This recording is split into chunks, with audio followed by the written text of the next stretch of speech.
મિત્રો કેમ છો? મજામાં? હું પણ મજામાં જ છું. તો આજે આપણે ડ્રેસ કેવી રીતે સીવવો એ શીખવાના છે. કુર્તું, આ કુર્તી છે ને આ એનું ઇનર છે. તો આપણે જે ઇનરનો ભાગ હોય ને તેને આવી રીતે આપણે વાળી દેવાનો છે.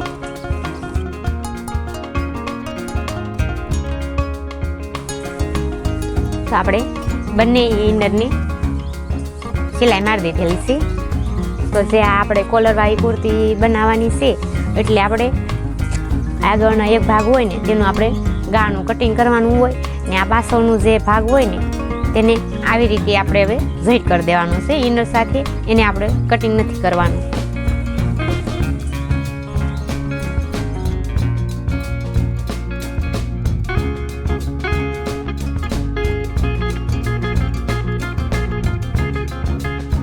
વાલા મિત્રો, અમારો વિડીયો ગમ્યો હોય તો લાઈક કરજો ને સબસ્ક્રાઈબ કરજો, તો અમને પણ વિડીયો બનાવવાની મજા આવે.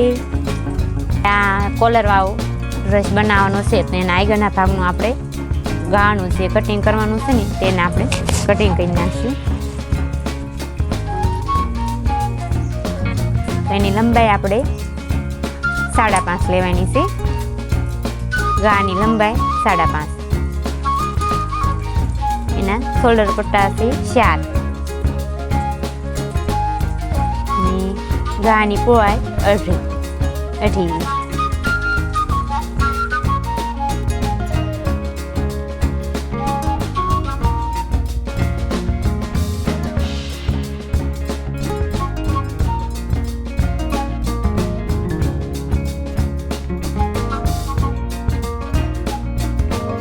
અડધો ઇંચ આપણે ગોળાઈમાં શેપ આપી દેવાનો છે.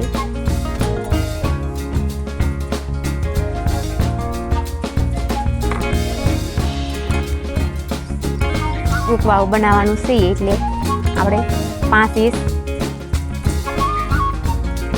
લંબાઈ લઈશું. એને આ જ રીતે આપણે આનું કટિંગ કરવાનું છે.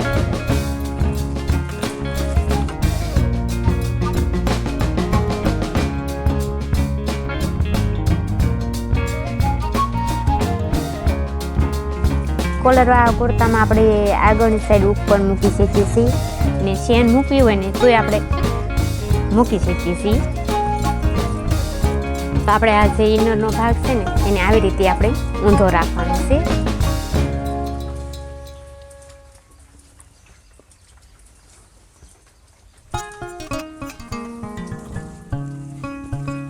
ને જે આપણે કુર્તાનું જે કટિંગ હોય ને તેને આપણે આવી રીતે ઊંધું રાખીને સિલાઈ મારવાની છે. આવી રીતે આપણે ઊંધું મૂકવાનું છે ને અંદરના 2 ભાગ સીધા રાખવાના છે. આ કાપડ હરે એવું લાગતું હોય તો આપણે અહીંયા થોડીક એવી સિલાઈ મારી દેવાની છે.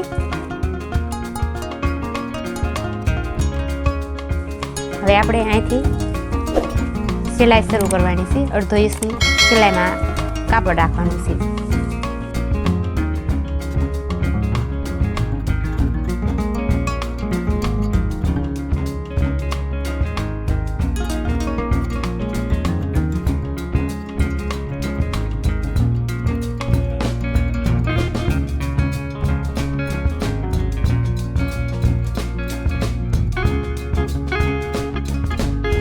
જે આપણે આ સિલાઈ મારી દીધેલી છે તો આપણે એને કટિંગ કરી નાખવાનું છે.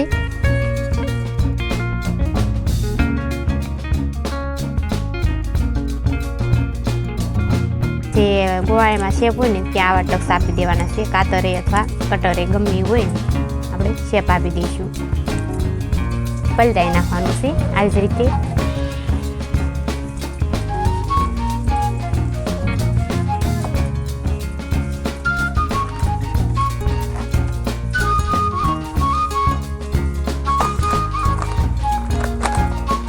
જે આપણે પેસ્યું હોય ને કે અથવા કાતર હોય ગમે વસ્તુ હોય એનાથી આપણે આ ખૂણા કાઢવાના છે. તો આમ ખૂણા વ્યવસ્થિત લાગે. હવે આપણે આની ઉપર સિલાઈ મારી દઈશું. પછી ફરતી બધી આપણે સિલાઈ મારી દેવાની છે. આ બધું અસ્તર સાથે કુર્તાને જોઈન્ટ કરી દેવાનું છે.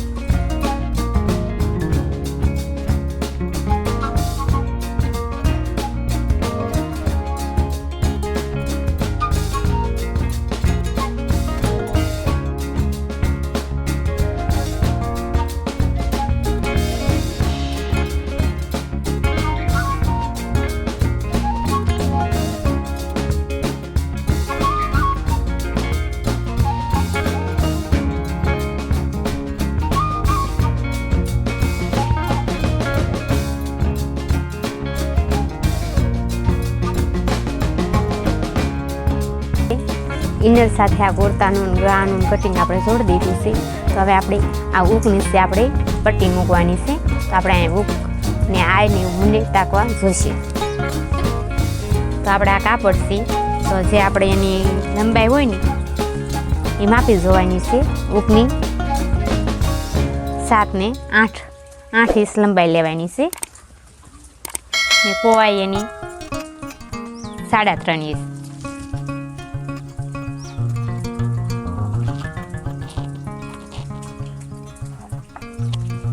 તો 8 ઇંચ લંબાઈ લઈ લીધી આપણે.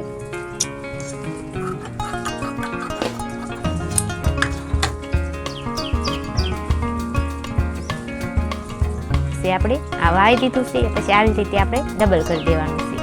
ડબલ કરી દીધું. હવે આપણે આને આ જ રીતે ગોઠવીને આની ઉપર આપણે સિલાઈ મારી દેવાની છે.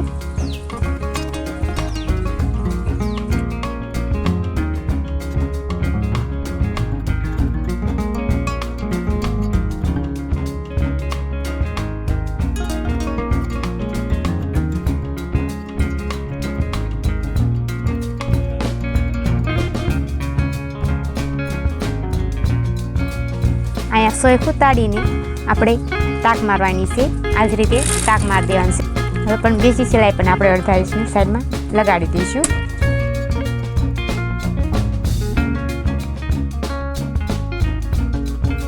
પછી કાપડ વધે ને તેને આપણે થોડુંક એવું કટિંગ કરી નાખવાનું છે અહીંયા. હવે આપણે શોલ્ડર પટ્ટા જોડી દઈશું.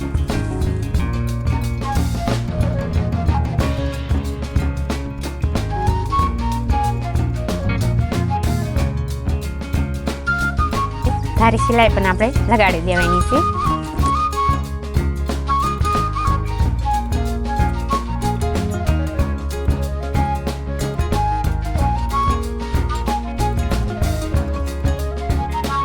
કોલર લગાડવાનો છે અહીંયા. એટલે આવી રીતે આપણે પહેલા જે કાપડ છે ને તેને આપણે કાપી નાખવાનું છે, કટિંગ કરી નાખવાનું છે. આ જ રીતે કાપી નાખ્યું છે કાપડને. બંને સાઈડ એવું કરી નાખવાનું છે.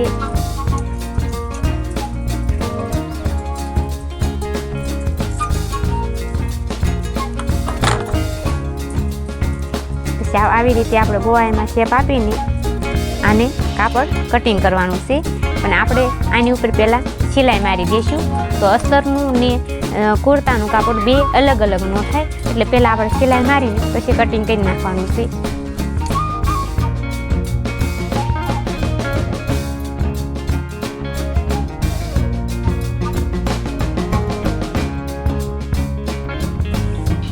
તો હવે આપણે સિલાઈ મારી દીધી છે.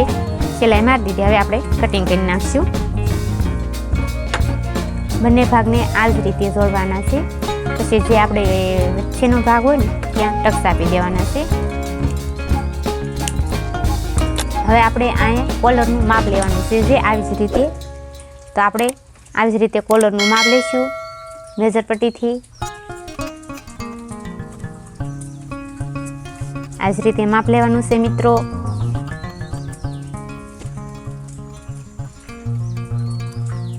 તો 12.5 ઇંચ કોલર થઈ છે. આજે આપણે નિશાન આપ્યા છે એ બંને બાજુ આપણે સરખા જ રાખવાના છે. આ જ રીતે સરખા મેળવી લેવાના છે. નકર આપણે એક કોલરનો ભાગ ઊંચો વયો જાય, એક નીચો વયો જાય. એટલે આવી રીતે આપણે માપ કરી નાખવાનું છે. તો મિત્રો આપણે જે કોલર બાકી છે તો આપણા કેનવસ છે. તો આપણે આ કેનવસને 13 ઇંચનું લંબાઈ લઈને કટિંગ કરવાનું છે. તો આપણે 13 ઇંચ લંબાઈ લીધી.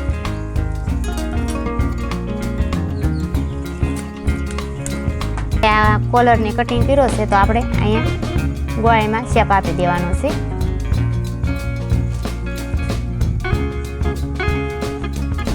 આવી રીતે ગોળાઈમાં શેપ આપવાનો.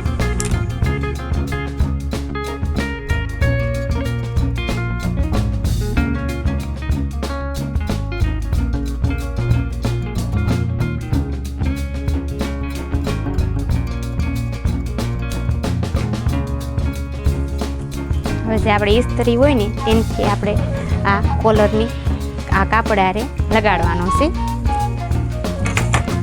તો આપણે આ કાપડ છે ને તેને ઊંધું રાખીને એની ઉપર ઇસ્ત્રી કરવાની છે.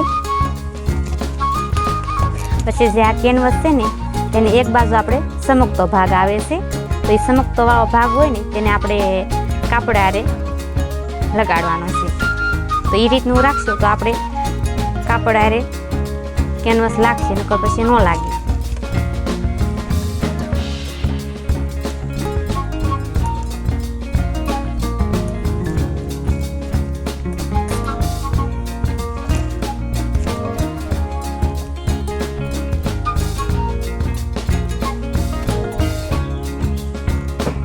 મિત્રો આપણે આ કોલરને કાપડ હારે લગાડી દીધું છે.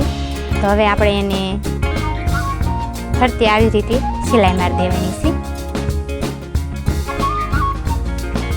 અહીંયા અડધો ઇંચ જેટલી જગ્યા મૂકીને પછી આપણે સિલાઈ મારવાની છે.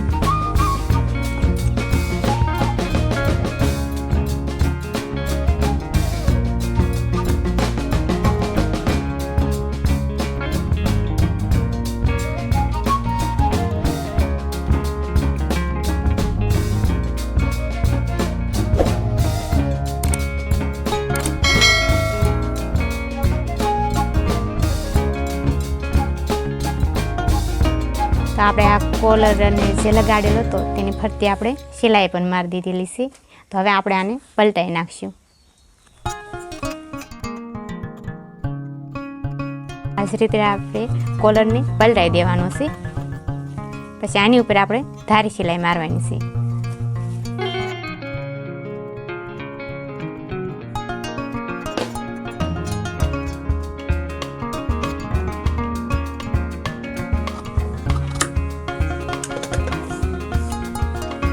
આપણે આ કોલર તૈયાર થઈ ગયો છે, તો આને આપણે ડબલ કરી દેવાનો છે. આ જ રીતે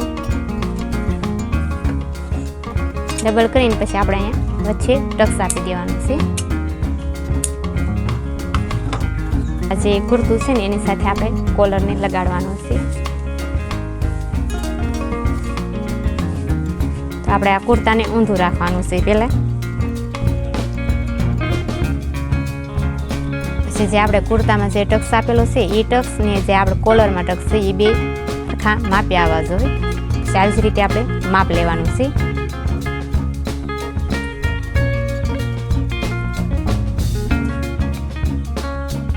પછી આપણે કોલર લગાડવાનો છે.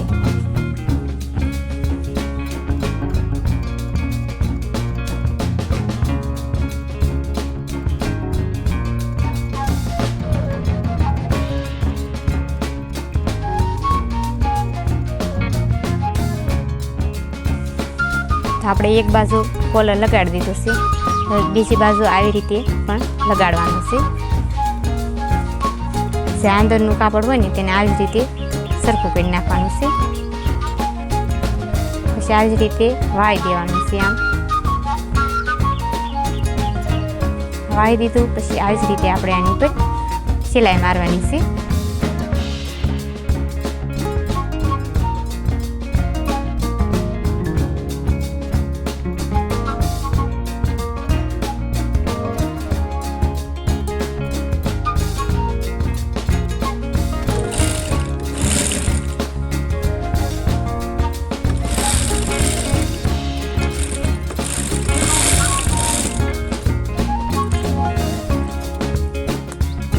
મિત્રો આપણે આ કોલર કુર્તા સાથે લગાડી દીધો છે.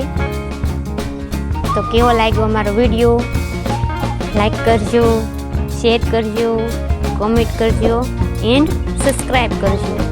તો આવજો, બાય બાય ને ટાટા.